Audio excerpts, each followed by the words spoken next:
بخاری شریف میں بہت سی روایات رفع دین کرنے کی ہیں۔ اس سلسلے میں عوام کی طرف سے ایک شبہ یا ایک سوال یہ کیا جاتا ہے کہ احناف رفع الیدین کیوں نہیں کرتے؟ بسم اللہ الرحمن الرحیم۔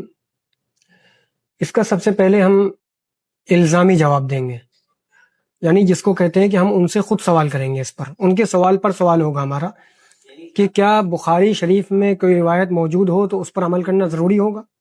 یقیناً ان کا جواب یہ آئے گا کہ ہاں ضروری ہوگا، ان کا جواب یقیناً یہی ہوتا ہے۔ پھر اس پر ہمارا یہ سوال ہوگا کہ بخاری شریف میں بہت سی ایسی روایات ہیں کہ جن پر آپ کا خود عمل نہیں ہے۔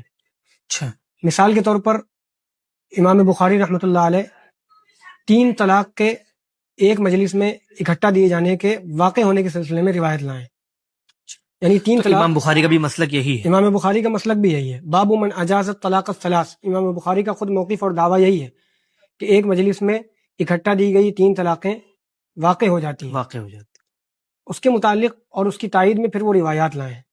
اور اسی طرح امام بخاری رحمۃ اللہ علیہ کا موقف 2 ہاتھ سے مسافہ کرنے کا ہے کہ 2 ہاتھ سے مسافہ کرنا مسنون ہے، اور اس کے متعلق اور تائید میں پھر وہ روایات بھی لائیں، اور پھر اسلاف کا عمل بھی انہوں نے پیش کیا ہے۔